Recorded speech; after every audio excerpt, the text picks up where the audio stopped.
I'd lost my ability to walk for whatever period of time till I could learn it again. I had went down from, let me see here, then my credit score went down to 460, and my memory would recycle every 3 minutes because of the head injury. Because I believe that we're all getting our ass kicked in some form or another. And I believe there's this big ominous foot that just goes around and its whole job is just to kick your ass. So you don't give up for anybody. I remember that lesson. That lesson I'll never forget. I am not going to compromise anything for anybody else. And that's why you see what you see sit in front of you. This is me. This is Aaron Chapman. I'm going to declare to the entire world, this is the individual you're working with from the outside all the way in. If you can't be comfortable being you in all of those environments, you have definitely not lived up to your to your ultimate form of creation, which is authenticity. Welcome back to the Hustle and Grind podcast, the show where we dig into why real entrepreneurs trade comfort for conviction. This isn't about vanity metrics or overnight success. It's about the stories behind building a reputation that actually matters. I'm your host, Andrew, keynote architect, platform builder, and fellow founder in the trenches. Today, I'm sitting down with Aaron Chapman, the veteran financier who has spent 25 years helping investors master the art of cash flow positive real estate. Aaron isn't just talking theory, he's in the arena every single day. He advises over 100 clients a month, navigating the complex worlds of acquisition and financing. To give you some perspective on the scale he operates at, Aaron is ranked in the top 1% of mortgage loan originators in the entire country. In an industry of over 1 million people, he was recently ranked number 7 in the nation for total transactions closed. He's a high-volume powerhouse who understands the grit required to build a real estate empire from the ground up. Aaron, thank you so much for being on the podcast today. Really appreciate it. I am really looking forward to talking to you because with 25 years in finance, you were very much not what I was expecting to see on the screen today. So I really appreciate it. Well, I appreciate you letting me on it, even though I'm an unexpected view. And one thing that really kind of hit me hard the other day is I realized next year it will be 30 years in investment finance. 30. Oh, wow. That's a long time to be in investment finance. And so I know usually a person reaches 25 years, you want to climb in bed with your shotgun and sleep with the muzzle in your mouth, but somehow I'm still here doing this. And you know, that is an admirable thing because I've known a lot of investment bankers and they definitely have not, they're not like you at 30 years. So let's get into that though, because was this always like something you wanted to do as the investment world? Like what was the secret event that brought you there? Got me to the investment space. That's a really interesting story because I got to go all the way back. Sure. You know, you and I have talked before. I was able to allude to a little bit of my high school career was mainly figuring out a way to engineer a C without actually having to attend class, which I was very, very good at. I learned how to pick locks. So I was able to get there. Then from high school, and I grew up on a cattle ranch, at least my high school years, you know, and which is awesome. Beef cattle. I enjoyed every bit of it. It's a simple business formula. From there, went to oil fields of Wyoming, there to running heavy equipment, driving truck. And then I found myself in the mines of northern New Mexico. That became the absolute greatest job in the world. You get to go underground several hundred feet. It's you versus the earth. You've got a drill machine. You drill 30 holes in the rock, fill it with about 200 pounds of explosives, step around the corner, blow that crap up, dig it out, support the ground, do it again. That was an amazing experience. But as with any market, things change in the market, the value of whatever those things are. So you had the mineral that we were mining became more expensive to get it out of the ground than what they could sell it for. So they left it there and said, we're going to shut down the project for a while. We'll bring people back on when we can sell this at a profit again. Well, I had to find something, and I had a wife and an infant son. And I went back to Arizona. So this was northern New Mexico. My wife was in the Gilbert, Phoenix area, came back. I would then put in all these resumes. I kept getting an overqualified statement for every single job I applied for. And nobody told me what that meant until I finally got to a point where I went into an office to apply for a $10 an hour truck driving job to haul landscape rock. This was literally the bottom rung for me after everything I'd done. And I got that same statement of overqualified. And I asked the man, I was like, what does that mean? And he was gracious enough to explain to me that overqualified basically means that you could go out and get a job somewhere else very easily with what your background is. I'm like, but nobody's hiring right now. I need this job. And he just, sorry, I can't risk it. Wiping tears from my eyes, I'm driving away from that place to go to a grocery store with a coupon to get diapers, free diapers for my kid, because we couldn't even afford diapers at that point. And as I'm driving down the road, my gas light comes on in my truck. So pulled up to a gas pump outside a grocery store because I didn't know how far I can go on a gas light on that truck. Never tried it before. And I lived 20 minutes away. I took my one form of payment, which is a debit card. As I'm sliding it into the machine, I'm saying a silent prayer, pulled it back out, and I got a decline. So I rifled through my truck, found a couple of coins. I locked the doors, and I walked that parking lot for a couple hours to find enough change to get a couple gallons of gas. Now, this is 1997. People still carried change, and gas was under $1 a gallon. This was a probable thing. Now that we're paying $3-4 a gallon and people don't carry change, is not as easy to do. So by the grace of God, did that happen, right? So I got my change, got my gas, went into the grocery store, got my diapers, and I was standing in line. And imagine how this feels after that kind of a day. Now you're standing in line with one item and you have a coupon to pay for it. It seemed just really, really emasculating, if you will. You were supposed to be able to take care of our families, and here I can barely do anything. I had to have a coupon to be able to at least keep my kid clean. As I'm walking out of that grocery store, I heard the worst thing I could have ever heard, which was my own name. A guy recognized me, called my name out. I turned to him. He asked me how things were. I sugarcoated the hell out of it. He asked me, hey, let's go to dinner. I was like, dude, I'm not in a position to just go out to dinner anytime I want. And he goes, no, I got a gift certificate. We went. Now, this guy used to run the office when I ran heavy equipment. Now he's in the mortgage industry. And all I knew about the mortgages was on TV. The old man, the old lady is going to lose this farm to this thing called a mortgage. It's a very negative thing. But I had no other options. So I cut a foot off of my hair. I shaved. I went and interviewed. My mom bought me some business-like clothes. And I started as a telemarketer in December of 1997 in the mortgage industry.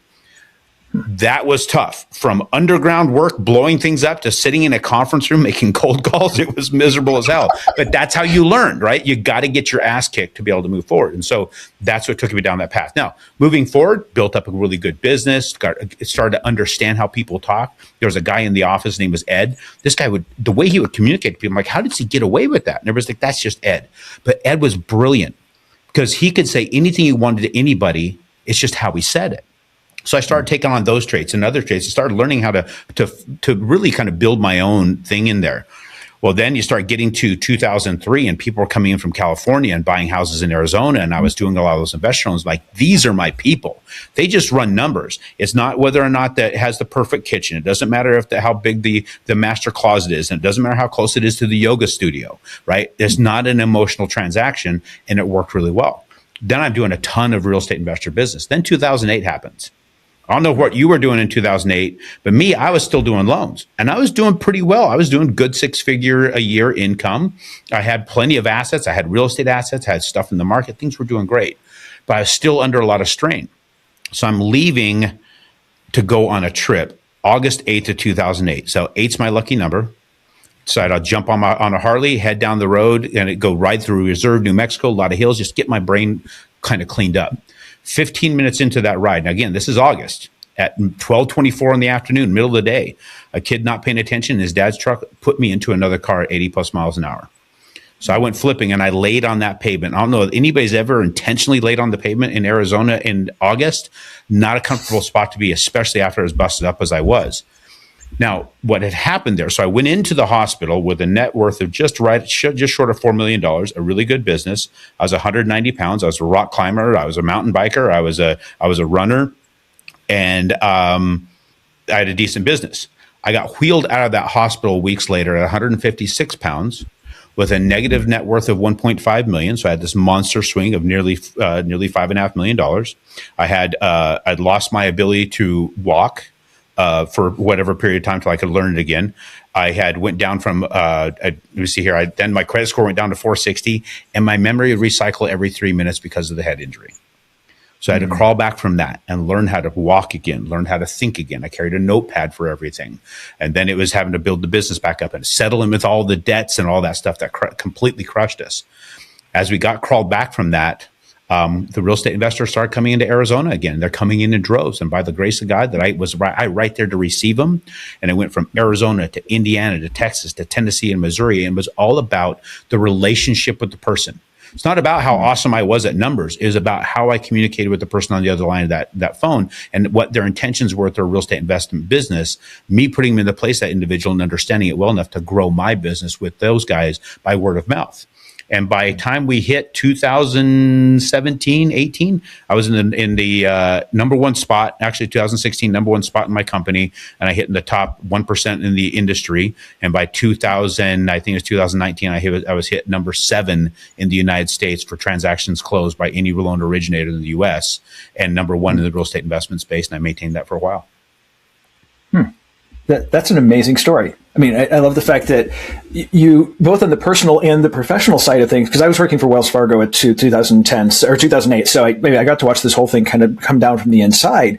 And it was one of those, just that pivot plus the car accident plus these other things. I think that's one of the unique skills that we have as entrepreneurs is we have the ability to say, well, that sucked. Okay, great. What's the next thing? What do we do? Mm-hmm. Which direction are we going to go? And we build this level of grit, right? Yeah. And it's definitely using the beating to benefit, right? So I did have a YouTube show for about a year and a half where we did some really cool stuff with people. And then we get around the campfire and have a conversation. In the conversation, I'd ask them, what was the best, worst thing? Meaning, what was the best thing that happened to you? What was actually the worst thing at the time? Because I believe that we're all getting our ass kicked in some form or another. And I believe there's this big ominous foot that just goes around and its whole job is just to kick your ass, right? To see what you're made of. And the foot in my world wakes up at 7:30 in the morning. That's why I wake up at 4:30. So I'm up 3 hours before the foot, and I'm getting stuff done when nobody's bothering me. I'm working out, I'm reading, I'm writing, I'm doing my praying and all that kind of stuff early in the day. So I get ahead of all those things. Now and again, you still get caught. And what I've found that when the foot catches you and it kicks you, if you jump back up and start running, you'll actually find that you're further ahead because it propelled you. It's the people that take that beating and lay there and lick their wounds that the world passes them by, and the beating actually took effect. But the beatings we take are things that benefit us more than the good things that happen in our world. I've found, and it says right here, I got this book coming out. It's actually out, guys. It's out. You can go to quitjerkingoff.com and actually order it from me, or you can get it on Amazon. That's not a joke. That is the website. But it says in there, right, that we retain what causes us pain. Do you remember all the big checks you made when you're closing deals? Mm-hmm. Do you remember those days? The big checks that come in? Not really. Yeah. Do you remember the months that you went without them? Yeah. You remember the ones that you got screwed on? Yeah. The one that stands out most for me. There's a few that stand out a lot, but one that stands out really, really, really vivid for me, Christmas in 1998. I had a guy who needed to do a refinance, and he wanted me to come into the office and meet him and his son to do the refinance on his house. I opened the office on Christmas of 1998, Christmas morning. My kids were young. I figured they won't remember it. We sat in the conference room. I did everything he needed done. Communicated with him through the whole thing, locked the rate that he wanted, got everything to closing. I'm waiting for the closing documents to come in January, because it was in January, to come in so we can fund that deal. It was my only deal funding that month. My only deal in January 1999. The papers didn't come. I called title. It's like, hey, we don't have the docs yet. When did they get shipped? Because it was a courier that picked them up. She goes, we have 2 sets of docs and yours is still here. The guy signed somebody else's docs. So I called him. I said, what the hell is this? He goes, they were 1/8 of a percent lower. Like, I opened up the deal, my office on Christmas. He goes, that was your choice. Like, wow. So you don't give up for anybody. I remember that lesson. That lesson I'll never forget. I am not going to compromise anything for anybody else. And that's why you see what you see sit in front of you. This is me. This is Aaron Chapman. I'm going to declare to the entire world, this is the individual you're working with from the outside all the way in. And if you need to polish some bitch that's going to wear a 3-piece suit and Italian loafers, then go somewhere else immediately so I don't waste any more time on you. I think it goes back to something that Tony Robbins said, because he swears quite a bit in his talking, and somebody was asking him about it. And he's like, look, there's a reason for this. You will take me seriously. Like, I am more authentic because of this, and I agree with you. If somebody, in a 3-piece suit comes in as a business person and there's a mortgage thing and there's a huge amount of money involved, okay, fine. But I'd rather sit here and chat with Aaron. Honestly, that's how I think, because I think there's more authenticity. I've seen so many other people who come in these suits and they're completely inauthentic, just going to tell me what I want to hear, and something else gets, I get hit by the boot of reality. And one of the things I point out in here is there's that costume of conformity, right? I point out here, if you're not the same person at work, at your leisure time, and at church, eventually those 3 worlds will meet up, and they will all figure out that you are lying to everybody in those separate worlds. If you can't be comfortable being you in all of those environments, then you have definitely not lived up to your to your ultimate form of creation, which is authenticity. Yeah. Exactly. And I think there's a lot of people that don't understand what authenticity is and what true authenticity is. And they think that they need to do something. As a recovering nice guy, I was talking about this in another podcast too. I read the book, a mentor of mine had me read the book, No More Mr. Nice Guy by Danny Glover. I think it is by Glover. And I've never felt so understood I've never felt so understood in my life as far as exactly what was going on, but it was inauthentic. I had this inauthentic kind of face going on. I think a lot of people realize that. I think a lot of people do that. So, yeah. I know you keep referencing your book, Redneckonomics. And Yes, sir. Talk to me a little bit about Redneckonomics, because that is that's an awesome name. Well, I use that as a term to explain how I was going about business, right? And I didn't coin it. I just picked it up somewhere and I started using it. Well, then I was at an event. I'd actually written other books and I had them published, and they were mini books. I wrote 300 and some pages. Nobody's going to read 300 pages, especially not from me. Nobody's going to give a shit. So I broke them down into individual chapters and released one book at a time, 4 of them with a publisher. And then I went to an event where Robert Allen was speaking. So you know the name Robert Allen, correct? Yeah. Mm-hmm. Yeah. King Dingling of real estate. This is the freaking man. He's speaking. I thought he was going to speak on real estate. He was speaking on the 10 mistakes authors make. And every single mistake he brought up was in my other 4 books. I'm like, son of a bitch. Well, we end up creating a cool relationship, and we're talking. I said, Robert, you said you'll help people, write. How about you help me pull these back from my publisher? I'll redo them and re-release them as a new version. He goes, nope, you're just going to write another book. I'm like, I don't want to write another book. I already wrote freaking books. I've got 4 more of that series to release, and I would like to be able to just have them done right. He goes, nope, you're going to write another book. I'll help you with the outline. So he did. We sat down. He helped me do the outline. What it was. He goes, now start writing. I would write a chapter. I'd send it to him. He's like, awesome. Go. And it's like, you don't want any change? He goes, no, that's perfect. Go do the next one. And he just read it and said, keep going, keep going, keep going. So I finished 13 chapters. And when it was done, he's like, you need to illustrate this book. I'm like, do you have an illustrator? He goes, no, I've never illustrated in my books. He's like, call an artist. I knew one artist. It was my brother. So I called him up. I said, dude, would you illustrate a book? He goes, I've done it one time, never again. I'm like, okay, can I at least have you give me some ideas? He goes, for what? I said, read this manuscript and then give me some ideas on who I should go to for illustration. He called me back. He goes, I'll illustrate this book. I said, how? He goes, I don't know. I got 3 or 4 different ideas. Let's sit down and talk. We settled on the illuminated manuscripts of like the 1300s. You know, those old religious type texts. It has a big letter on it, and then it has all that elaborate stuff. He did all those. So he would read the chapter and paint a landscape of what the chapter was telling you, and then redneck the hell out of it, right? So we did 13 of those. We thought we were done. Well, then I had to get an editor in there. So the editor comes along and they all wanted to rewrite my book to be something polished and clean. I'm like, no. I'm like, I need somebody with balls. So I called another guy who is a very accomplished author, Alan Stein Jr. And I said, dude, do you have an editor whose balls are attached and not there for decoration? He goes, yeah, call this guy. He did a text intro. The guy said, send me the manuscript. I sent it to him. He calls me like a week later, goes, I'll publish this book. Like, you'll publish? I looked him up. He was the CEO of a publishing company. He goes, people need this book. He goes, I got conditions. I said, what's that? He goes, I need more. I said, I need more illustrations in the chapters to bring out the stories. And I want your face on the cover. I'm like, dude, that was not what I wanted. So I had to call my brother up and say, guess what? You're not done. So he had to paint the cover with oils. He did a lot more illustrations for inside. And then I'm at an event speaking. It just so happened I was speaking after Dolph DeRoos. And I don't know if you know that name, but that's another monster in the real estate investment world that used to tour with Robert back in the 80s and 90s. Well, he was there speaking. We built a friendship. Next thing you know, I'm asking him if he would read the thing, at least just give me a recommendation that I can put in the book. Because the people who did recommendations, my brother painted a portrait of them to put there instead of their picture. And then we give him the portrait. That guy wrote a 3-page afterword. So he's now published in the book with the afterword. And on top of that, we had to do another painting, right? So I am deep in, and this is a monster endeavor. This thing right here that I hold in my hands, just to get it in print was $100,000 plus. Yeah. And then to market it is going to go another 6 figures. Everybody who's picked it up, I've gotten a lot of amazing responses, and I don't believe that because they're just trying to be nice, like you said, the nice guy thing. I want them to be brutal honest. My mother, I didn't let her read the manuscript. I wanted her to see the book itself because she has influence.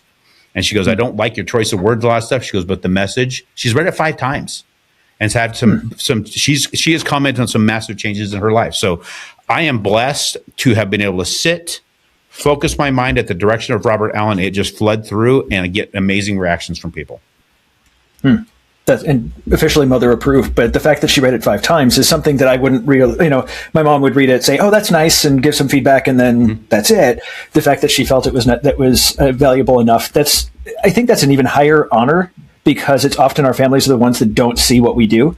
And so to have your mother be able to kind of come in and say that she's read this 5 times and it's had a positive effect on her life is a testament to what you have in there. Yeah, 2 comments she made to me. After she read it the first time, she goes, "I wished I had this to give to you when you turned 8. That was monster." Secondly, what she said after her 5th read, she said, "I've finally been able to forgive myself for failings for my mistakes as a mother." She goes, "I've been carrying guilt for 50 years. It's now gone. Thank you." Well, what's interesting about that, she sent me a screenshot of that, and I read that page that she had highlighted and put her notes in.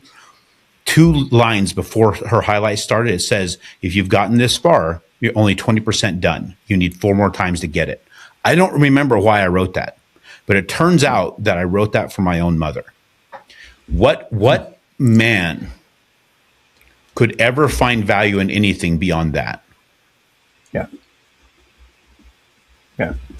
So to me, that's the reason this was written. If my mom can forgive herself for things that we as kids don't hardly remember, then this is worth every single cent that I've invested in it and every single moment, because it's not been easy. I've had to read this thing, I don't know how many times, to find out where to put the pictures. It's been hell. 3.5 years of pure hell, but we got it. We got it, and I changed the life of a person that means more to me than damn near anybody else in this world. Yeah. And you've created a legacy. And I think that's one thing as men that we really need is we want to be able to create a legacy, and something that we can, something where when we pass away, our names don't just kind of flood off. We have something in this world that we have put forward that has impacted people enough they will remember us. Yeah. That's the hope, and the legacy we're leaving right now because a lot of people think legacy goes financial. For me, we've got the family trust. And the family trust holds houses. Each member of my family, my children, live in houses owned by the trust. They pay to the trust. They are the beneficiaries of it. I pay to the trust. I rent for myself. And then rent for my trust, not for myself. It's not even for myself anymore. And we pay $200 into the middle for each household to build up a home warranty. So anything breaks, we just pull from that. It's already there. We don't have to wonder where the money's coming from. We've got the infinite banking strategy that funded all of this stuff. So we're all protected. We help our clients build up a business of setting up your entities correctly, be able to finance with your entities, build your real estate empire, and use the leverage to help you get that. Too often people forget that the leverage is the most important part of every real estate deal. They think it's the rate, or they think it's the cash flow. It's the leverage. If you can buy a property and get somebody else to pay off the loan on, whatever you invested, if it's 20% or less, you're making over 10% on your money. And if you can get that property to appreciate 2.5% or more, you're making another 10%. Before cash flow at all, you're already making 20% on your money, and people don't realize that. They're walking away from great deals because they don't realize what a deal is. That's my job. That's my disruption, is showing people what a real deal is, and quit ignoring all the simplicity of cash on cash return and cap rates, because you're walking away from amazing deals, hunting a deal that has all that, but ends up being the most expensive deal you ever took, because that property can't maintain itself, because it's all cash flow based, but the cash flow has to go to fix it because you're in a neighborhood that the tenants tear that thing up. There is a problem with what's going on in the real estate space, and we're doing our damnedest to fix it one client at a time. Awesome. Well, we're wrapping things up here, and I do want to say, if you want access to Aaron's books or anything like that, check out the show notes. There's some links down there on how to get a hold of all of this. But Aaron, thank you so much for an awesome conversation. Really appreciate it. I've had a lot of fun. Hopefully you have. Hopefully the audience has as well. Again, appreciate you for being on here, brother. Well, I'm here for the long form, bro. I haven't even scratched it. We're still at base camp, and we got Everest to climb, man. So set aside your 4 hours. We're gonna set aside something to drink, and we're gonna get it out. We're gonna do this Rogan style. Absolutely, right on, absolutely. That is going to happen. So anyway, thank you so much, sir. Appreciate you being here. Thank you, man. Thanks for tuning into the Hustle and Grind podcast, where we unpack what it really takes to build something that matters. If today's conversation hit home, do me a favor. Share it with someone who's in the trenches too. And if you're building your own brand, platform, or message and want help turning that story into serious authority, head over to theauthorityforge.com to see how we can help. Until next time, keep showing up, keep shipping, and keep chasing the work that sets you on fire. I'm Andrew, and this was the Hustle and Grind podcast.